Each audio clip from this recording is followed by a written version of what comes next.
आज जो आसंता 2024-25 आर्थिक वर्ष पर जो पूर्णांग बजेट आसीबो सेथिपाई गोटे प्री बजेट रो प्रस्तुति पाई आज जो माने ये बजेट उपरे अध्ययन करिसंती पूर्वरु बजेट प्रस्तुत करिसंती बजेट को कार्यकारी करिसंती अर्थ मंत्री एवं अर्थ विभाग रो सचिव एवं जो माने अर्थ उपरे पांडित्य अर्जन करिसंती एवं विभिन्न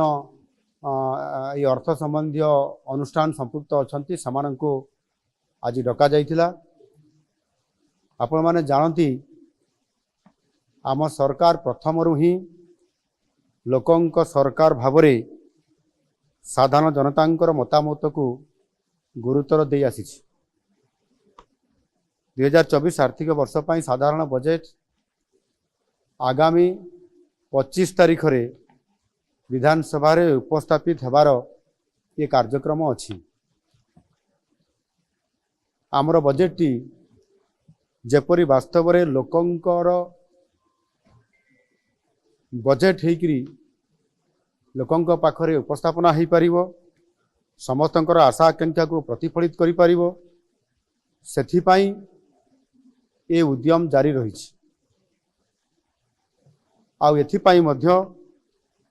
ऑनलाइन जरिया रे व्हाट्सएप माध्यम रे आमे मतामत लड़ीछु एवं अति सुखद खबर अछि जे ये मतामत एथर बहु आग्रह रे अनेक लोक इतरे सामिल होइचंती एवं पाखापाखि प्राय 12,000 रु अधिक लोक मतामत देइचंती ऑनलाइन जरिया रे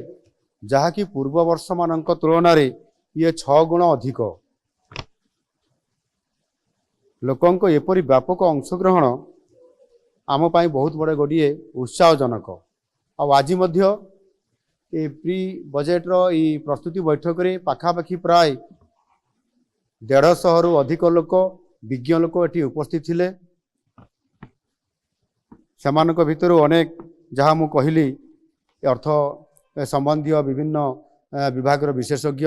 अर्थनीतिज्ञ पूर्वतन अर्थमंत्री अर्थ सचिव एवं समाजर विभिन्न वर्गर लोक माने अर्थ संबंधी जो माने अनेक ओडिशार भविष्य कथा चिंता करती से समस्ते विभिन्न मतामत देइछंती। ये मतामत देवा भितर समानक भितर 26 जन अति मूल्यवान तांकर प्रस्ताव एवं मतामत से सेठी उपस्थापना करने सहित मध्य लिखित आकार मध्य प्रस्ताव समान देइछंती। सेमानकर समस्त मतामत एवं प्रस्ताव को आम विभाग तरफ लिपिबद्ध करा जाइछि एवं ताहाकु विचार करी आगामी दिन रे जो आमर बजेट आसबार अछि तांकर मतामत को निश्चित भाव रे आमे यथासंभव एथिरे प्रतिफलित करिया पई आमे चेष्टा करिवु। आ सेथि पई जो लोकंकर बजेट जेभଳି भाव रे आज लोकंका पई प्रस्तुत हेबा को जाउ अछि ता निश्चित भाव रे आगामी दिन रे ओडिशा को नुआ ओडिशा गठन करिबारे सहायक हबो। धन्यवाद।